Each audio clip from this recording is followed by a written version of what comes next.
So thank you for enjoying. En repensant au film plutôt dans la journée, puis je suis aussi allé voir une grande expo Magellan au musée de la Marine, au Palais Trocadéro hier, dont évidemment le récit est un peu le même que celui que vous voyez, mais dans un ton très différent et beaucoup plus conquérant et héroïque. Mais je repensais à certains hommes politiques censément modérés qui affirmaient que la colonisation n'était pas un crime. Voilà. Il faudrait peut-être lui montrer ce film. Lav, je sais que tu as l'habitude de dire qu'il y a 4 grands cataclysmes dans l'histoire des Philippines. Et pour commencer par le plus récent, c'est la dictature de Marcos.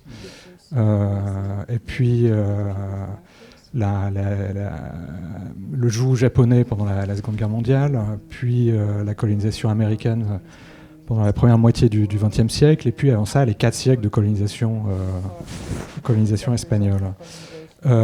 Et tous tes films abordent chacune de ces périodes, puisque tu te considères aussi comme un travailleur culturel, comme un historien, avec une mission un petit peu éducative dans tes films. Et donc je me demandais si Magellan, qui forcément est une figure qui doit habiter aussi les livres d'histoire aux Philippines, est-ce que c'est un film, une envie de film que tu avais depuis longtemps, ou c'est quelque chose qui est arrivé plus récemment?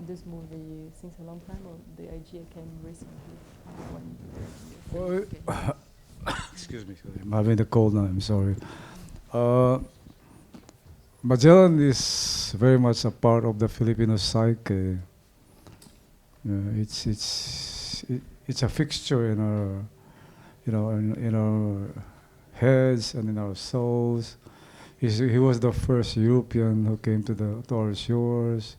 He changed everything. His arrival in the archipelago just changed everything. Our names, our perspectives, everything. It fractured how we look at life, our life, and then it also erased a lot of what we were before. Bon, alors Magellan, il fait partie de notre histoire aux Philippines. Il est dans nos têtes, il est dans nos âmes. C'était le premier Européen à arriver aux Philippines. Il a tout changé dans l'archipel depuis qu'il est arrivé. Il a changé nos noms, il a changé nos perspectives, il a créé une fracture, et il a effacé beaucoup de choses qui existaient auparavant. So any discourse about colonialism, the evil of colonialism is really evil, There's nothing else. Every discourse on colonialism in the Philippines is all about, it started with Magellan. Donc tous les discours sur le colonialisme aux Philippines ont commencé avec Magellan. So if you're a student of history, then, it all started with Magellan. Yeah. Donc si on étudie l'histoire des Philippines, on va étudier l'histoire de Magellan. Of course, the discourse of Magellan encompasses not just the start of the fracture that he introduced in our shores, but it's more about this continuing struggle against impositions from outside of our shores. Bien sûr que le discours qu'on entend de Magellan, on sent, c'est là dans ses discours, cette fracture, mais le film, il veut aussi, se veut un discours de lutte contre cette fracture qui s'est passée. Yes, that's true. But the Japanese stayed in the Philippines only 4 years during the war, 1940 to 1946, almost 6 years. Spain stayed in our country for almost 400 years. The exact number of years is 333 years and beyond that. And the Americans came after the Japanese. After the Philippine Revolution against Spain in 1898. And they stayed in our shores until 1992. But in fact, the imperialist America is still with us, in our shores. Donc oui, les Japonais ont été aux Philippines entre plus ou moins 1940 et 1946, pendant 6 ans à peu près. Les Espagnols ont été aux Philippines pendant pour être précis, 330 33 ans, voilà. Et ensuite, il y a les Américains qui sont arrivés dans les années 80, à peu près entre 80 et 92. Mais pour être honnête, l'impérialisme américain, il est toujours là jusqu'à aujourd'hui. Tu disais que Magellan était le premier Européen à venir aux Philippines, mais les Philippines faisaient déjà partie d'un système culturel et commercial qui englobait tout l'archipel malais, ou je crois ce qu'on appelle l'insulinde.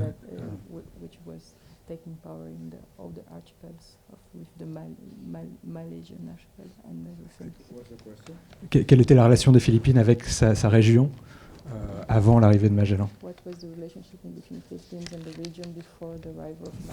Before any foreign intervention came to our area, we call it the Malay Peninsula. What we call now as Indonesia, the Philippines and Malaysia, south of Thailand, even Taiwan.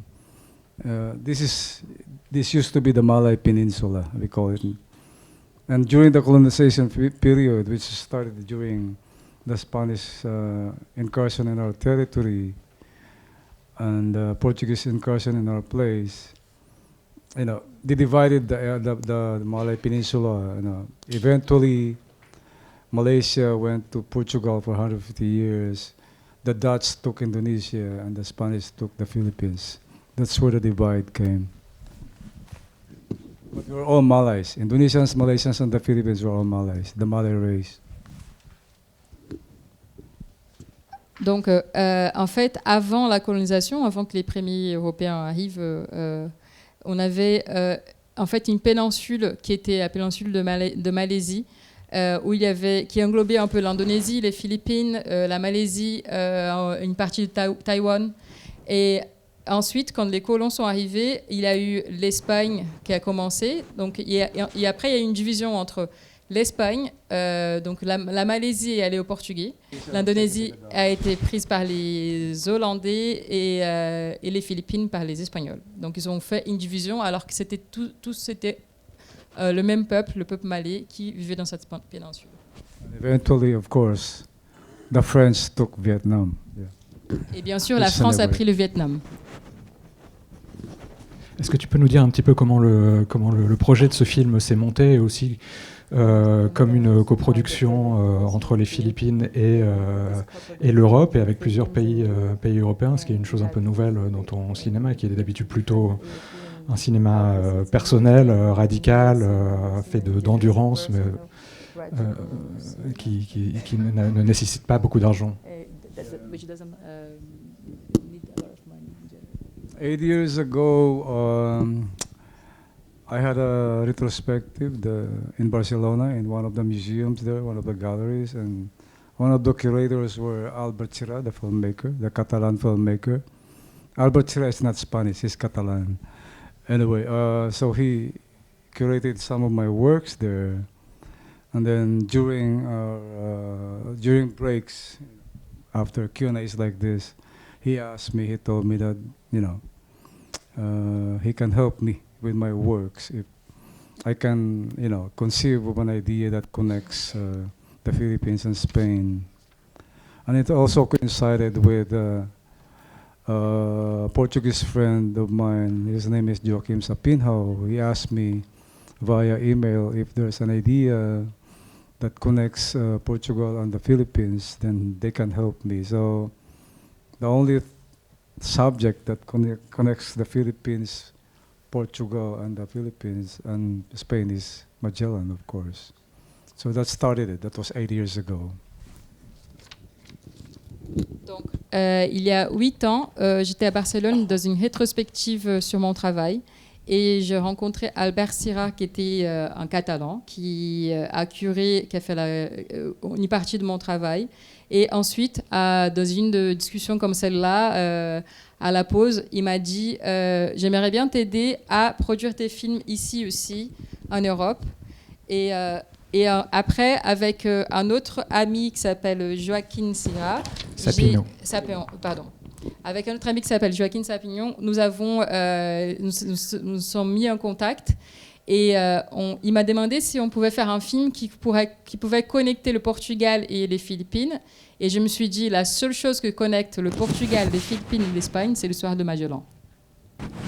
C'est peut-être pas une question qui concerne les historiens, mais on se demande évidemment à quel point le récit que le film présente est exact et sur quelle recherche il repose. Il y a notamment un grand et jeune historien qui s'appelle Romain Bertrand qui dit Magellan est un personnage minuscule qui ne possède qu'une archive minuscule.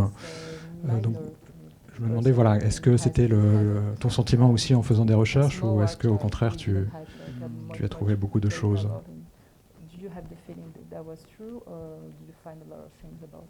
It's the usual thing. If you do a historical material or a subject, then I started with research, of course.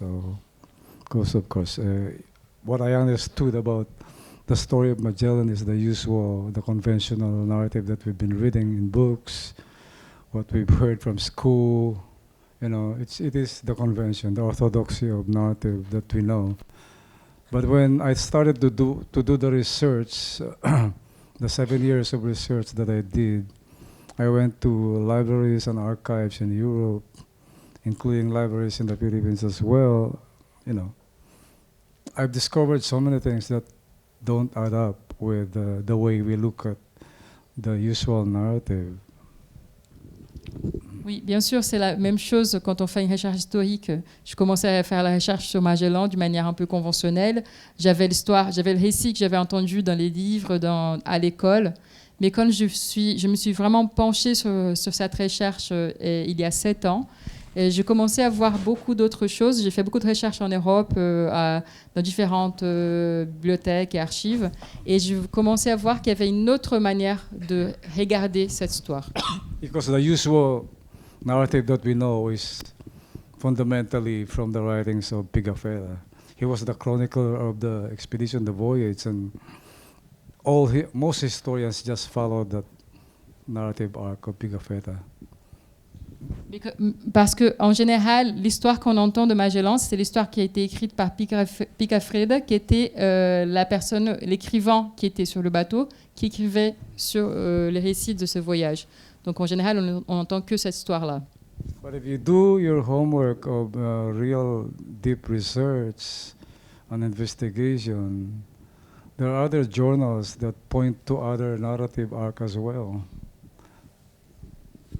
Mais si on fait vraiment un travail de fond, une investigation de fond sur ça, et on a d'autres journaux et d'autres récits qui pointent sur d'autres choses. There's for one, there's the confessions of the ones who survived the expedition, and there are stories before they went to the expedition. These are all records. So many more records, you know, all the things that, you know, that happened before and after the expedition. There are records in libraries, and there are even letters between Francisco Sirao when they got, and between Francisco Sirao and Magellan when they first got to Malacca in 1506, and they went back there 1509. 1509, but that was the year when Albuquerque, you know, massacred Malacca, you know, thousands of Malays died, and that's when also Magellan bought the slave Enrique. So there are so many records beyond the Pigafetta, you know, chronicle. Donc oui, si on va un peu plus loin, on peut voir les histoires de confession, aussi des survivants de ces bateaux. On peut aussi trouver dans les archives des histoires des vies des personnes qui étaient là dans le bateau avant, puis après aussi. Et on a même des lettres entre Francisco Serrano et Magellan, des lettres qu'ils ont échangées, qui montrent des choses sur l'histoire. Entre 1506 et 1509, quand ils étaient à Malacca, c'est là où il y a eu un grand massacre, il y a des milliers de personnes qui sont mortes, et c'est à ce moment-là qu'il achète aussi l'esclave Enrique qu'on voit dans le film. So specifically, the end of the film is, you know, it's my conclusion. I'm not claiming that it's true, but it's based on my investigation, based on my research. So there's a lot. Things don't add up. Things don't sum up. The numbers don't support each other. So there's a lot of that when you just connect things, when you're reading all these materials from, the 16th century, the epoch when it happened. Et surtout vers la fin du film, c'est qu'on voit, c'est un peu ma conclusion sur l'histoire. En fait, il y a beaucoup d'archives et des choses qui disent des choses un peu différentes. Mais tout ce que j'ai connecté m'ont mené à cette conclusion qu'on voit à la fin de l'histoire. Et toutes les choses que j'ai apprises sur ce qui s'est passé au XVIe siècle. So when it came time to do the film, so it's a confrontation with the things that I've learned, the things that confronted me during the research and investigation. So it's like that. While writing the script, when it came time to do the film, the challenge is how do you confront these truths and lies. Donc quand je suis arrivée au moment de faire le film, je me suis dit, pour moi c'était une confrontation entre tous ces récits que j'avais trouvés. Et le défi, c'était de savoir comment confronter la vérité et les mensonges qu'il y avait derrière ces récits. If you have questions. Merci. Je voudrais parler de la forme du film et qui moi m'a beaucoup plu. Bien sûr, il y a toute cette question fondamentale qu'on a vue auparavant, mais maintenant je voudrais parler de la manière dont le film est fabriqué. Et moi, ce qui m'a frappé, c'est une succession de tableaux, en fait. J'ai l'impression que... Alors, on pourrait trouver autrement dans l'histoire du cinéma Werner Herzog, des choses comme ça. Mais en fait, ce qui m'a frappé, c'est des références à la peinture. Et pour moi, je suis par moments emporté dans Jéricho, par exemple. Et ce qui est frappant, c'est que sur la mer, les bateaux bougent très peu. Donc c'est très statique. Et c'est aussi très calme tout le temps. La dramaturgie, elle résulte beaucoup de la bande-son et de tableaux, véritablement. On pourrait penser aussi à Delacroix, les massacres de Sceaux. Donc en fait, on a l'impression que ce sont des peintures du 19e siècle en France, par exemple. Et je voudrais savoir ce que vous en pensez. Je sais pas. Yeah, you answered everything. Vous avez déjà donné la réponse, en fait. Yeah, of course. Yeah, there's a lot of reference to how do we look at colors during that epoch, during that period. You think about the Renaissance period. The struggle for a period piece is always that. How do you approximate the looks, the sound, the image, the gaze of the period? With costumes alone, it's not just about textile. It's about colors, it's about hues, it's about mood, So there's a lot of work done as well with, how do we represent the period in this film. Bien sûr, donc vous avez déjà tout dit. Effectivement, le défi d'un film comme ça, d'un film historique, c'est de représenter les couleurs de la période. Et donc, il y a bien sûr des références à la Renaissance. Et le défi, c'est toujours d'être le plus près de cette ambiance, de ces couleurs, des sons, de comment les choses étaient. Et même dans les tenues, mais ce n'est pas que des costumes, c'est aussi c'est pas qu'une histoire de textile, c'est vraiment les couleurs et l'ambiance qui est représentée. Donc oui, bien sûr qu'il y a un peu de ça. It's always that, you check models, you check the paradigms of images during the period. And even modern painting can do that as well, because a lot of painters, or even musicians, or even poets, they invoke the period as well. If you hear a song that's invoking about love, longing, it can resonate to every period. It's the same with paintings. A lot of modern painters paint, antiquated kind of, perspective with the colors, with the lighting. So these are models for doing the canvas in cinema as well. Bien sûr, et tout cela aussi doit représenter un modèle, un certain paradigme de l'époque. Et on peut le voir dans tous les arts, dans la peinture, dans la musique, quelque chose qui reconstitue une ambiance de cette époque-là. Et même aujourd'hui, on peut avoir des gens qui vont se remettre, vont restituer cette ambiance. Donc effectivement, il y a cette perspective dans le film. And also, if you move beyond the extensive, materiality of color, so there's politics there as well. The irony of beauty. What is beauty during that period? Because it was a very dark period. There's a lot of murders, there's a lot of massacres, a lot of plunders, but at the same time, there's a lot of bloodletting as well. It's very ironic to see beauty that way. The colors and the hues and the lights are beautiful, but at the same time, behind that there's darkness. There's madness. There's abyss of barbarism all over. Mais c'est aussi une question politique, c'est pas qu'une question de couleur, c'est aussi le fait que où est-ce qu'on voit la beauté des choses. Parce qu'on peut voir des belles images, de belles couleurs, mais c'est une période très sombre, il y avait beaucoup d'assassinats, beaucoup de massacres. Donc comment on parle de la beauté de cette couleur, ou quand on voit que derrière, il y a vraiment une histoire très sombre qui se passe. Peut-être juste avant de vous donner la parole, un détail à ajouter, parce que j'aime beaucoup la peinture, mais j'adore les anecdotes aussi. Puisque vous parliez du bateau et de l'immobilité, c'est que Lav a tourné sur le vrai bateau de la Victoria, qui a été le bateau de l'expédition de Magellan. Yeah, we shot the film in the real Victoria, the boat scene. So that's the boat who went back to Spain. So yeah, it's a real work of art and real work of engineering. It's a real work of science. They built these boats in the early 1500s, but they were built like rocket ships. They can withstand all those big storms. They're so tough, unbelievable. If you go to Cadiz now, the ships are there, especially Victoria. It's still there, and it's a floating museum now, and it's so strong, unbelievable. Oui, en fait, on a tourné le film dans le bateau qui s'appelle Victoria, qui est le seul bateau qui est revenu en Espagne de cette expédition. Donc, c'est le vrai bateau. Et c'est vraiment une œuvre incroyable d'ingénierie. Ça a été fait au début des années 1500 et il est tellement fort, il est toujours là et il peut encore naviguer. Il est à Cadiz et on peut voir comment il est toujours en état, en fait. En premier, je voulais vous dire merci pour ce très beau film. J'ai deux questions. Première, c'est pourquoi avez-vous choisi Gabriel García Bernal, pardon, que j'adore,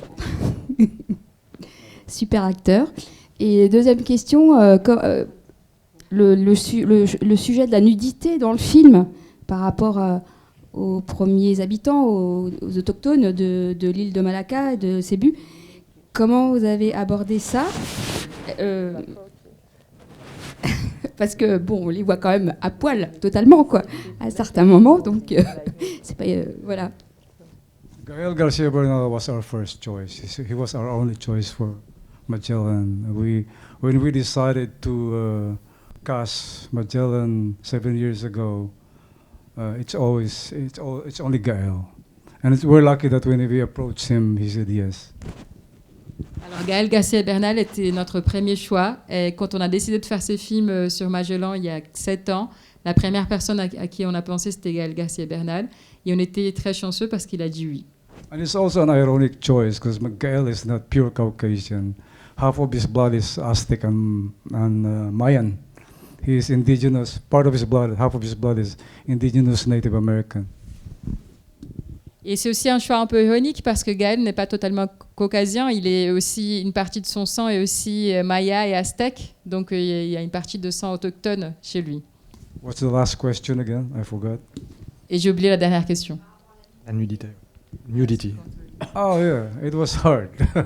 It's hard to convince people to go naked, but there's a lot of convincing, there's a lot of educating as well. That during the casting of the film, we had to orient them that the period of the film is the early 16th century, specifically 1521, when Magellan and his group reached the Philippines. And it's there in the Pigafetta book that when they reached the Philippines, most of the Malay natives of the archipelago of the Philippines now, they were naked. They called them pintados. There's a lot of, especially the male there's a lot of tattoos. So we're all naked. During the casting, there's a lot of convincing, of course. We need to educate the actors to tell them that it's essential that we present the truth of our culture then. Yeah. Mais bien sûr, c'était pas un travail facile en fait. C'était un peu dur de convaincre les acteurs à se montrer nus devant les caméras, parce que donc on a fait un vrai travail d'éducation aussi auprès des acteurs pendant le casting, parce que en fait, dans tous les récits, quand on voit les récits du XVIe siècle, ça a commencé en 1501, et on voit que, surtout les récits officiels aussi, que toutes les personnes qu'ils ont rencontrées sur place, elles étaient nues, en fait, elles vivaient comme ça. Il y avait aussi ces termes de pintados, qui sont les peintures corporelles, les tatouages, qui étaient présents. Et donc, on a vraiment fait un travail pour convaincre le casting à le faire, parce que c'est la vérité historique, les personnes étaient comme ça à cette époque-là. Je trouve qu'on retrouve pas mal son style dans le film, mais ça reste quand même un contraste par rapport à ses œuvres passées. Donc j'aimerais savoir qu'est-ce qu'il a fait évoluer dans son style artistique et si c'était un style qu'il allait garder dans ses futurs projets. You mean the color? Well, I've done 5 color films before that. So I've done Badang West Side, I've done Norte, and 3, studio works before the 35mm color film. So the shift is not hard, because we decided on the color during the post-production. The intention was to do the black and white, grading during the post-production. But when we saw the colors, we decided to pursue it, and it worked, I think. Yeah. It's not really a shift. It's more of a decision on the image. En fait, est-ce que vous parlez de couleurs? Parce qu'en fait, j'ai fait 5 films en couleur avant ça, y compris West Side. Donc, oui, la décision sur les couleurs, par exemple, c'était une décision qu'on a prise en post-production. Parce qu'on avait ces doutes entre le noir et blanc et la couleur. Mais en regardant les images, on s'était dit, c'est la couleur. En fait, on doit faire avec la couleur. Et c'était pas une décision, c'était pas un changement, un choix artistique que j'ai fait dès le départ. C'était vraiment les images qui m'ont dit, c'est comme ça que je dois faire.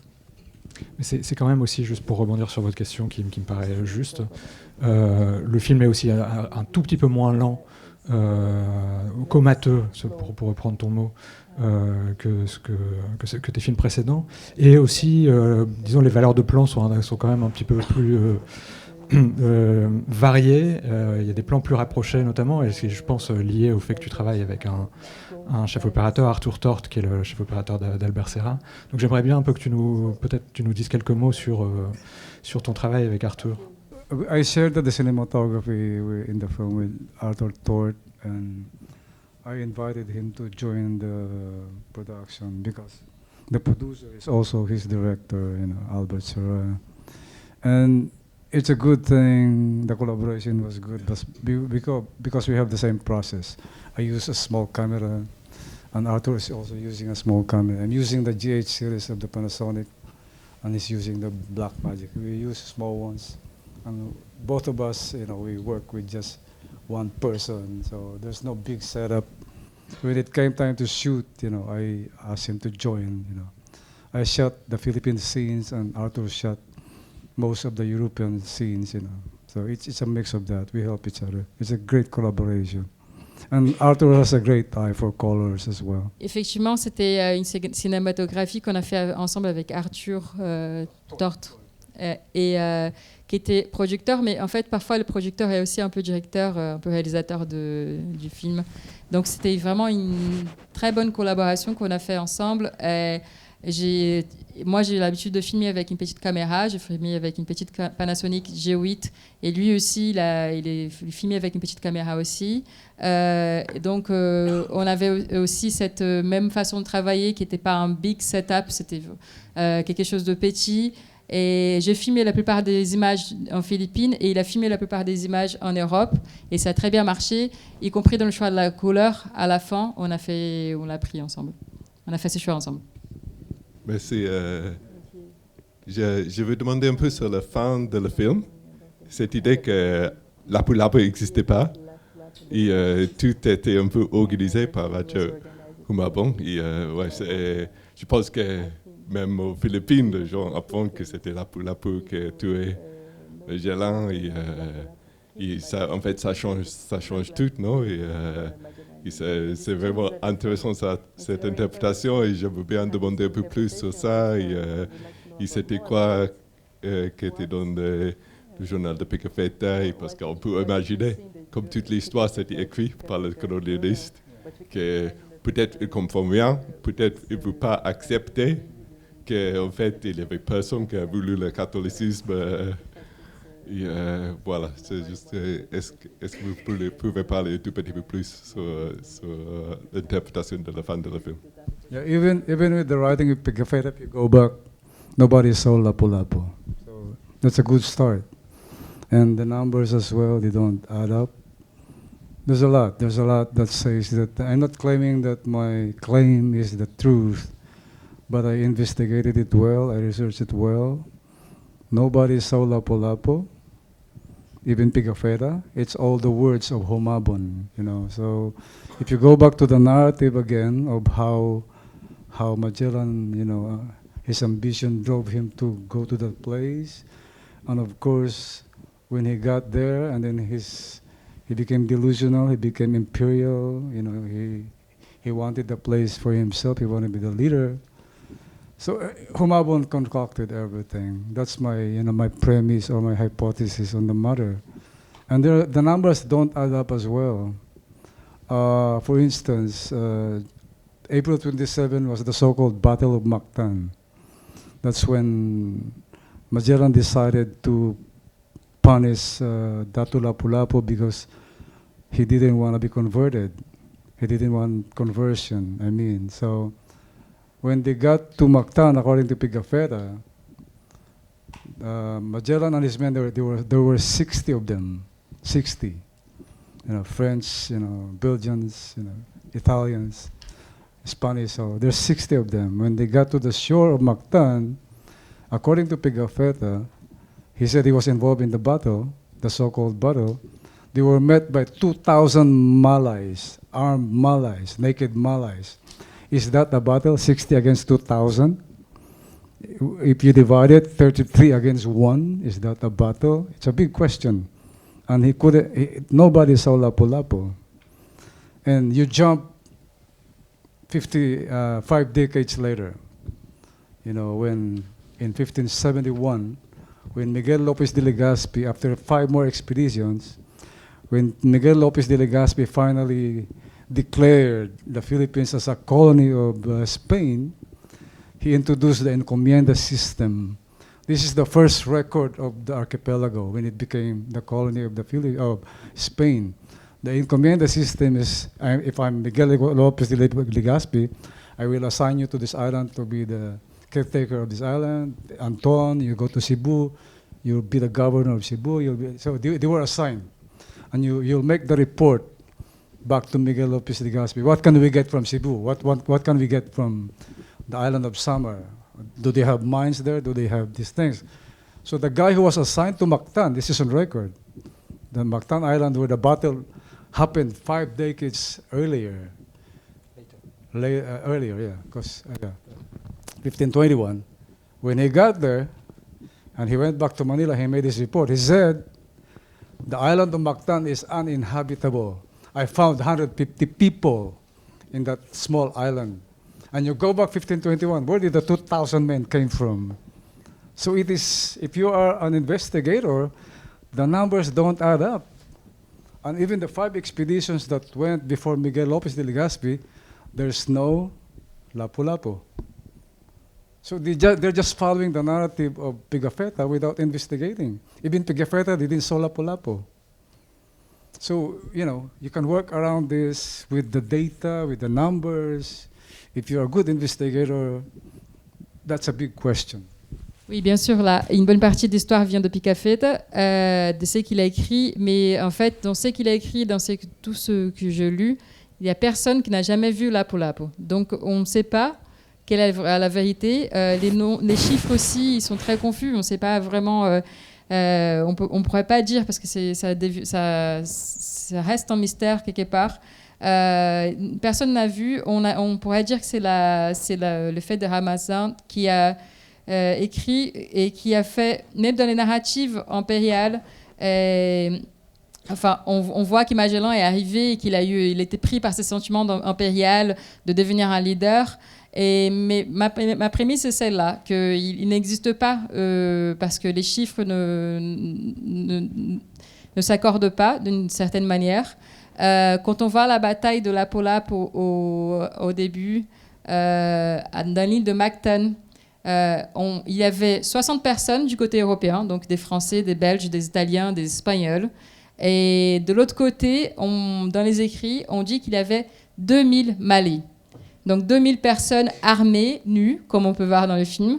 Mais donc c'est très bizarre parce que les chiffres ne collent pas. Ça serait 33 personnes contre 1 si on fait la proportion, les calculs. Et en fait, on ne sait pas vraiment. Et ce qu'on sait, c'est que dans aucun écrit, il est dit que Lapu-Lapu il a vraiment existé.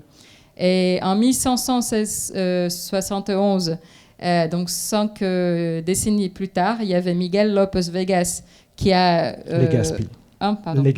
Legazpi, pardon. Qui a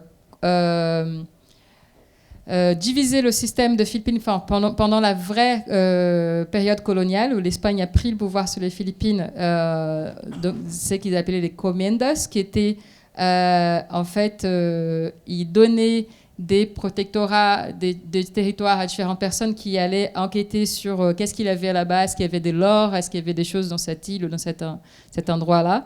Et en fait, même après ça, donc il a assigné un territoire qui était l'île de Mactan à une personne qui était censée lui faire un rapport de qu'est-ce qu'il avait là-bas 5 décennies plus tard. Et dans le rapport, il disait que l'île n'était pas habitable, qu'il y avait 150 personnes seulement qui habitaient dans cette île. Donc ils ont dit ça en 1571, alors que dans le récit de 1521, 5 décennies plus tôt, on dit qu'il y avait 2000 Malais qui sont battus contre les 60 Européens. Enfin, effectivement, les chiffres ne collent pas et on ne sait pas, ça reste un mystère si Lapu-Lapu a existé, mais dans tous les cas, il n'y a aucun écrit qui dit qu'il avait vraiment existé. So there's more data that we can talk forever about it. My research was extensive. I saw a lot of loopholes in this story. And there's a lot of myth making as well. That not like a few years ago, the madman former President Duterte declared Lapu-Lapu as the first Philippine national hero. So you can see all his statues in the country, his big muscles and a warrior. Where did this come from? They never saw Lapu-Lapu. It's all about myth making, mythologizing, and we're prone to that. Our culture is prone to that. Marcos was created by myths, just like Trump, just like Putin. This is all myth making, Alors, en fait, il y a énormément de données là-dessus et ma recherche était très longue, donc on pourrait parler pendant des heures sur ça pour essayer de savoir si vraiment Lapu-Lapu existait ou pas. Mais en tout cas, c'est aussi la manière dont on crée un mythe. Il y a eu un président qui avait décidé que Lapu-Lapu était un héros national en Philippines. Donc il a fait des statues de Lapu-Lapu, il a créé des musées où il a mis des images de Lapu-Lapu. Donc c'est aussi la manière de créer un mythe d'une certaine manière, tout comme on peut créer des mythes sur qui est Trump aujourd'hui ou qui est Poutine. C'est une façon de créer des mythes, de faire en sorte que ces mythes deviennent populaires, en fait. Alors j'aurais juste une petite question par rapport au personnage de Béatrice. J'ai fait moi aussi un petit peu des petites recherches et j'ai cru comprendre qu'il y avait un autre film ou en tout cas d'autres rushs, un autre récit que vous vouliez raconter. Et donc j'aurais voulu savoir quelle était justement votre envie vis-à-vis de ce personnage, vis-à-vis de Magellan à côté. Donc. I started this film, with Beatrice. 7 years ago, it's supposed to be a story about Beatrice. But of course, during the course of my research, it evolved. The story had a lot of iterations and incarnations, and eventually I just followed what's going on. And ultimately, I shot a lot. The 6 months that we shot the film, there's a lot about Beatrice. There's a lot about King Manuel, King Carlos, Joseph Fonseca, all the characters of that epoch. There's a lot of story also about, the gaze of the Malay, including the slave Enrique. So I want to balance everything. So yeah, there's another film later. It's not a sequel, but it's another film, because we shot a lot. Oui, en fait, quand je commençais les films, je voulais raconter l'histoire de Béatrice. C'était pas sur Magellan. Donc, il y a 7 ans, c'est là-dessus que je suis partie. Et au fur et à mesure de mes recherches, ça a évolué. Il y a eu beaucoup d'ajustements, de choses qui ont été changées. Et j'ai un peu suivi le fil, en fait, du film. Et pendant les 6 mois qu'on a tourné, il y avait énormément de personnages que je pouvais aborder, comme Béatrice, le roi Manuel, le roi Carlos, Joseph Fonseca. Il y avait l'histoire aussi de l'esclave Enrique. Donc, j'aurais pu aborder des histoires sur tous ces personnages-là. Et il y a un autre film que je souhaite faire, parce qu'on a encore beaucoup de matériel. Et peut-être que ça ne sera pas une continuation de ces films-là, mais ce sera un autre film sur la même thématique. And it's not true that it's 9 hours. Maybe it's 40 hours. Et peut-être ça sera un film de 9 heures. En fait, non, mais peut-être 4 heures. Voilà. Because there's a lot. Parce qu'il y a énormément d'images et de choses qui ont été tournées. Bien, merci beaucoup Lav et merci Liv pour la traduction. Thank you so much. Yeah. Thank you.